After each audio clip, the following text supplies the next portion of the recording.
Yo, yo, yo, yo, yo. It's your boy, Coach Mike D, and welcome to another breakdown of the NFL season for another game in this crazy NFL season. First of all, I want to say thank you to everybody who tuned in early this morning for the East St. Louis Flyers versus the IMG Academy football team. Even though we had a loss, we appreciate everybody coming out and watching us. But today we're going to do a breakdown, another one for the NFL season. Today we're going to look at the 4-2 Buffalo Bills versus the 4-3 Carolina Panthers. They'll be taking this action at high noon in Carolina, home of the Nation Boy Ric Flair. Woo! We all know who he is. They're gonna be live and in full effect. Both of these fan bases are looking for a Super Bowl championship. My Lord have mercy, my word. They are reeling for it. The Buffalo Bills are a storied franchise, part of the old AFL. And of course, the Carolina Panthers was a very young franchise trying to get over the hump from some things that they have done in their history. We're going to break this game down. But before I do so, again, as we always tell everybody, make sure you like, comment, subscribe, and share this to the masses because, again, we are a very small organization, but we're trying to grow, and we are here for you. Again, the guys in the Nosebleed Nation section of the Nosebleed seats. So we appreciate you. So we're going to try to jump into this right away and get it straight up and get it done. All right. So when it comes to both of these teams, the Buffalo Bills have been around for a long time. They have played in four Super Bowls. They are the only NFL team to play in four Super Bowls, and also they are the only Super Bowl team that has lost four straight Super Bowls. The fan bases are reeling. They got the paper bags over their head. They're trying to figure out when is it going to be our time. Well, hopefully, with the advent of Josh Allen, their MVP, reigning MVP quarterback, maybe those forces will change. But they've been having a little bit of issues, especially getting to the big game. In the last time that they have been in the AFC Championship game, the last couple of years under Josh Allen's reign, they have lost twice, both times to the Super Bowl champion or former Super Bowl champion, Kansas City Chiefs. The first time they lost to him was in 2021. The second time was in 2025. So they're trying to get over that hump. They're right there in the cusp of it. They are top flight organization under Sean McDermott's tutelage, his eighth season as their head coach. So hopefully they can do something to try to get over that hump and give their fan base what they're looking for, which is a Super Bowl trophy. This franchise had a multitude of great players come through their franchise. When we're talking about the Jim Kelly, Hall of Famer, Thurman Thomas, Hall of Famer, Andre Reed, Hall of Famer, Bruce Smith, Hall of Famer, and of course the late great O.J. Simpson or Renfrew James Simpson, Hall of Famer. So they know about great players and come through their franchise, and we're trying to see Josh Allen, who is a future Hall of Famer, to get him that Super Bowl trophy. The Carolina Panthers are one of the youngest teams in the NFL. That team was actually founded in 1995, along with the Jacksonville Jaguars around that time. And since they have been founded, they have played in two Super Bowls. Once in 2003 against the vaunted New England Patriots, where they lost that game, and then in 2015 against the Peyton Manning-led Denver Broncos, which they lost that game in Super Bowl 50 where Von Miller won the Super Bowl MVP and wreaked havoc all over the great Cam Newton. They also have had some great players that have come to their organization that have bolstered them up. The great Jake Delhomme, who led them to the first Super Bowl. Julius Peppers, who was the first Carolina Panther that was drafted to be elected to the Pro Football Hall of Fame. He's also fourth all time in sacks. Of course, the great Cam Newton, the Heisman Trophy winner out of Auburn, who led them on a multiple different good seasons. And then, of course, Luke Kuechly and Sam Mills, linebackers, who have both won multiple Defensive Player of the Years. So both these franchises have great players and know what it means to get it done. So let's kind of dive into it and see what else we can find out about them. Now, the Buffalo Bills coming to the season right now, they are second in the AFC East behind the New England Patriots. They have won four that when they started the season off, they won four straight games, and then now they're on a two-game losing streak.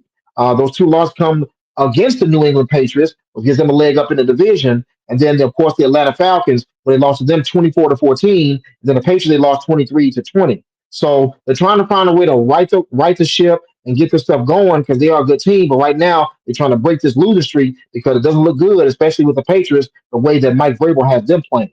Now, when it comes to the Carolina Panthers, they are second in the AFC North behind the Tampa Bay Buccaneers, and they are on a three-game winning streak. So their forces are a little bit different, with both of them having the same amount of wins in each column. Their notable wins came over the Dolphins when they beat them 27-24. They beat the Cowboys in a barn burner 30-27, and of course they beat the 0-7 Jets 13-6. So their head coach Dave Canales in his first season, the former OC for the Tampa Bay Buccaneers, they're trying to right this ship and get it back going the way it used to be and make them a competitive organization because right now they are in the driver's seat to either try to win a division or find out one of those playoff spots that they can get. Some notable injuries to look at in this game. So if you guys are from the betting persuasion and you like to bet on games and know who's going to be in and who's going to be out, this will sway your persuasion about how you're going to bet your money, DraftKings or whoever that is that you might like to look at. So when it comes to the Buffalo Bills, defensive tackle DaQuan Jones, the defensive tackle out of Penn State, has a calf injury, and he's going to be out for this game. He will not be playing in this game. He's one of the best defensive pass rushers, along with the other passers they have, or the defensive front to stuff to run. Linebacker Matt Milano, who is the green dot middle linebacker guy, he is expected to play. He has a pectoral injury that he's been dealing with since the preseason. But they're going to see that he's going to try to play with that injury. It's a serious injury. It can be reaggravated very easily. I'm pretty sure they're going to make sure he's taped up and have an apparatus going on to make sure he doesn't aggravate it. But Matt Milano is going to be designated to play in this game. Taylor Rapp, their safety, is one of their leading tacklers, is out on IR. He will not be playing this game as well. On the other side of the ball with the Carolina Panthers, their linebacker Patrick Jones is going to be on IR. He's out with a back injury. He's not going to be playing, especially with the way they like to play defense. And of course, the big news that came out from their camp is Bryce Young. Bryce Young, their starting quarterback, who has amassed over 1,300 yards this season and has made a very big leap in their success, is going to be out of this game with a high ankle sprain. So that Andy Dalton will be taking his spot. So that may be help you with your betting if you're trying to see where you're going to go. And they did sign Mike White to the practice squad to kind of bolster it up a little bit since they know Bryce Young is not going to be playing. So those are the injuries and the keys to the game. Let's kind of dive into both these teams offensively and defensively to see what they look like and what we should expect from them. So when it comes to the Buffalo Bills, Josh Allen is the reigning MVP. He has amassed over 1,397 yards this season, and has 11 touchdowns. 11 touchdowns with four interceptions. Offensive coordinator Joe Brady has done a magnificent job with Josh Allen on ball distribution. They get the ball to everybody. Most of the games that you see the Buffalo Bills play, they get the ball to the wide receivers, the running backs, whether it's a bubble screen, whether it's a screen out the backfield to a back, the tight ends. They do a very good job of hitting you at every level of your defense, whether it's intermediate or a long way. They do a very good job. When it comes to the offense as well, James Cook is a significant piece of their offense. He is fourth in the National Football League in rushing.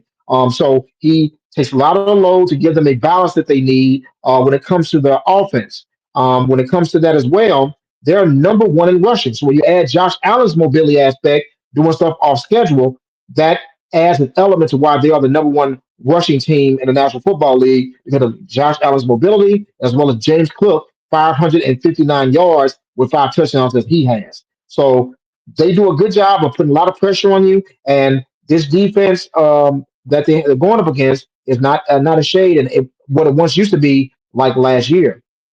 The Buffalo Bills on defense is a little bit wishy-washy right now. They've got a slew of injuries that have hurt them, but most of their injuries, they did get two offensive linemen that are hurt, two guards who are out right now for the season due to injuries that they have. Both of them are on the pup list. So, but their defense is having some issues as well.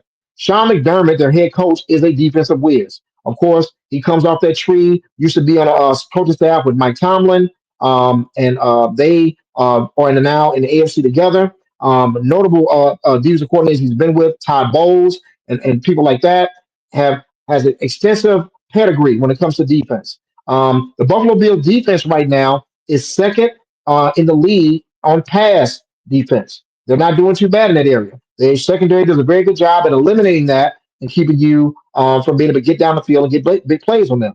They're ninth in the red zone. So yes, you might get down there, but you don't get in the end zone.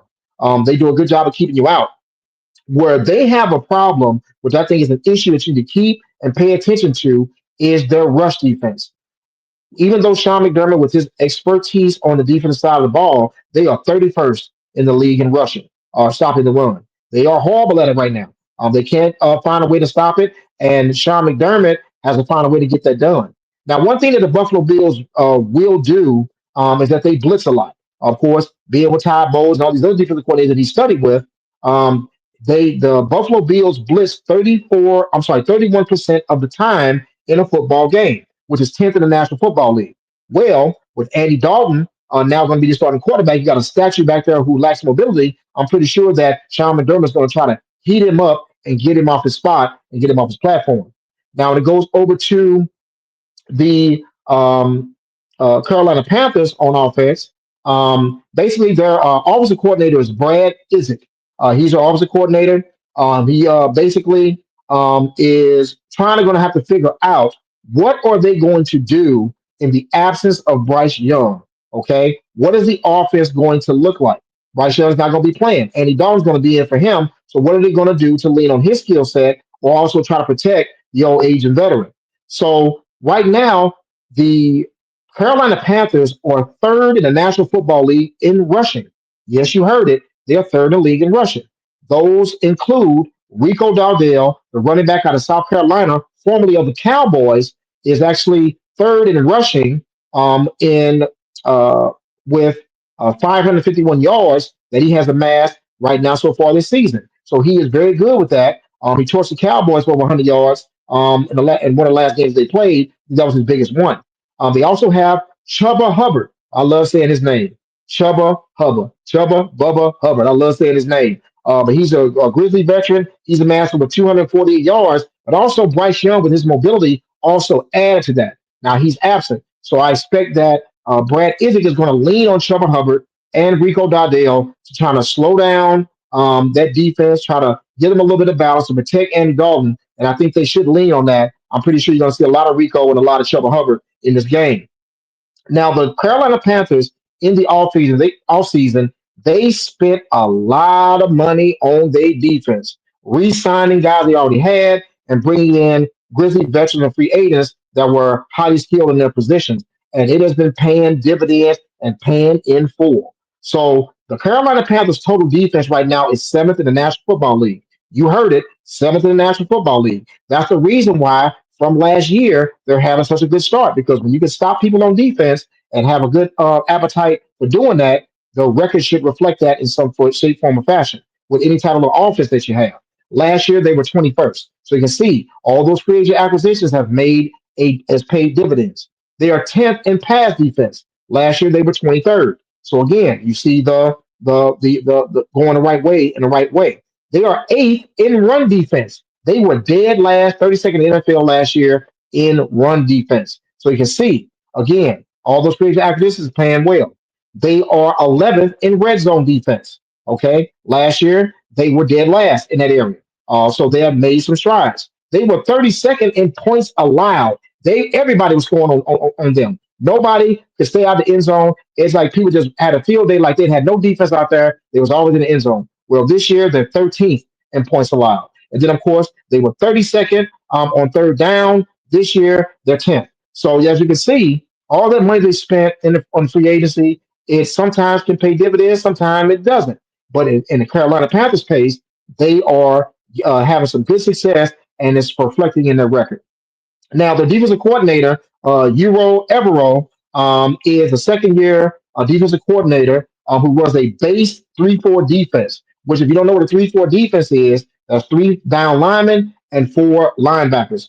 This type of defense works very well if you want to rush the passer, give you good matchups against tight ends and running backs, guys that are very athletic and can run. My Pittsburgh Steelers run that type of defense. And it's becoming more prevalent since the league has been now going to a more pass heavy type of offense that the league is leaning to, especially with the way the rules are. And this may come in handy against the Buffalo Bills. The Buffalo Bills have two awesome tight ends. They have Dalton Kincaid and Dalton Knox. That's not a mistake. Both their first names are Dalton, if you didn't know that. Well, the Buffalo Bills tight ends this year have amassed 72 receptions. They go through their tight ends a lot.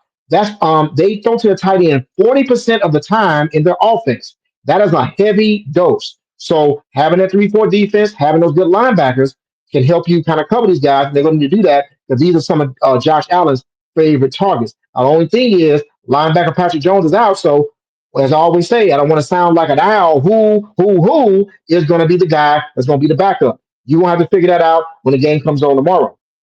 So now we're going to look at some keys to victory when it comes to what these two teams can do to win this football game. When it comes to the Buffalo Bills, they need to control the turnovers. Oh my God. And mainly I'm talking to Josh Allen.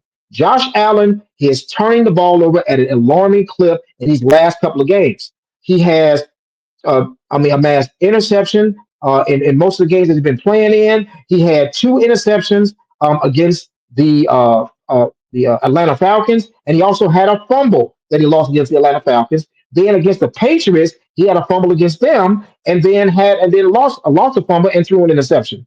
Then he had two fumbles in the game prior to that that luckily they recovered.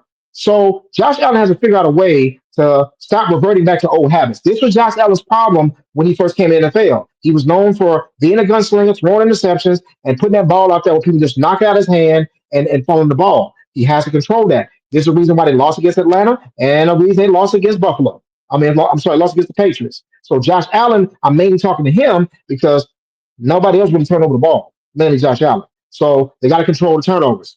They need to lean on James Cook and also lean on Josh Allen's mobility. They are the number one rushing offense in the league, and they need to make that an emphasis. Give yourself some balance. Try to find a way to go through this eighth worst defense because these guys are really good. They spent a lot of money on the defensive front and those linebackers, and they are a very good tackling football team. So they got to find a way to make sure James Cook gets his touches, but they do have the number one rush offense. So why not? Also, maybe run some read option stuff like that. Get Josh Allen out on the boundary, where that way he can either run or pass the ball to help put pressure on their defense. They have to stop the run.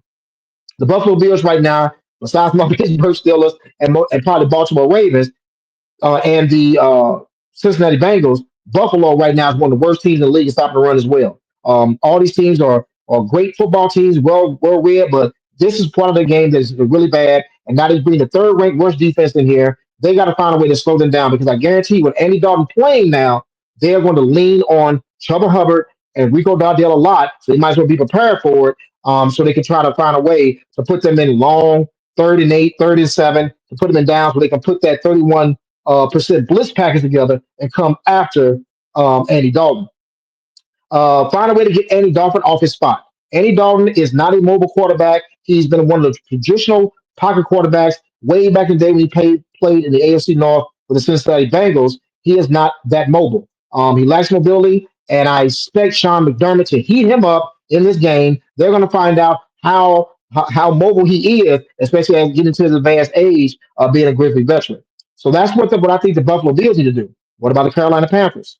So the Carolina Panthers need to keep the Buffalo Bills offense off the field. They need to find a way to generate first downs.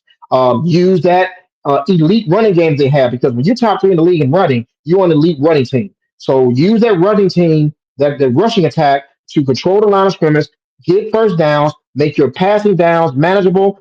2nd and 4, 3rd and 3. That way you can try to get some easy first downs with Andy Dalton, and maybe you can try to move the ball and so forth.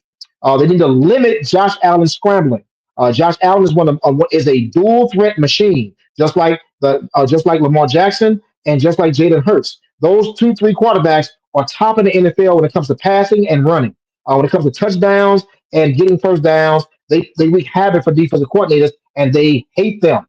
So they got to find a way to keep Josh Allen bottled up. But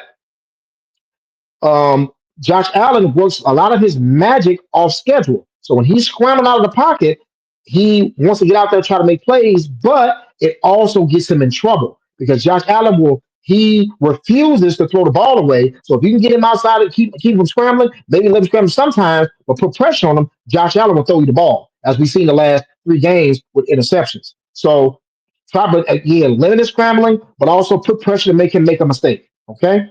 The When it comes to the James Cook, gotta stop James Cook. Okay, James Cook gets 59% of the snaps in their offense. He is part of it. He is responsible for 85% of their rushing yards. They got to slow him down. Again, put the Buffalo Bills in a position where they're long down the distance, where you want to put that ball in Josh Allen's hands. And it sounds crazy, but right now he's looking all over the place. He's probably overthinking a lot of stuff. And right now, as a defensive coordinator, you want to take advantage of that. So stop James Cook, put the ball in Josh Allen's hands, and magic things will happen. You might get a turnover, you might get a strip fumble or an interception, and that can turn the tide of a game and put you in a position where you can probably win it, especially with Bryce Young being gone. Limit the tight end production. Okay, the tight ends that we talked about earlier they have 72 receptions and responsible for 40% of the offense for the Buffalo Bills. So with this 3-4 defense, they can find a way to limit that and make sure that they can make Josh Allen go somewhere else with the ball, either to those wide receivers that they have, maybe throw to James Cook and be able to just pursue, but keep the tight ends out of it. Dalton Knox and Dalton Kincaid are special. They drafted them for a reason. They were top notch in college when they were playing, and they've become top notch in the NFL, and they are favorite targets of Josh Allen. So you're gonna have to make sure you make an emphasis. And I'm pretty sure that the defensive coordinator Evero has been telling them, "Hey, we got to slow these guys down so we have a chance to be able to survive in this game." Well, there you have it. These are the two breakdowns that I have. As I always say, though, somebody got to win the game. You got your stuff ready? You got your draft keys and all that stuff ready to go? Well, here we go. I got the Buffalo Bills win this game 28-21 on a last minute touchdown in the fourth quarter from Josh Allen to Dalton Knox in the end zone to take the lead and win the game. And there you have it, guys. As you know, we love everything that you do. We love you guys coming to us. We love to bring content to you. As you know, we look at the NFL, we look at college football, we look at high school football, and we are the experts on the nosebleed people in the nosebleed section. We're Nosebleed Nation. We do it for y'all. And of course, as we always say with our motto here on this channel, if nobody told you they love you, we tell them that we love you. And as I always say, make sure you hit that like button, subscribe, and share the content so everybody else can see it. Until then, man, you guys have a great weekend. Enjoy your Sunday. Be safe. And I'll talk to you guys next time. Peace.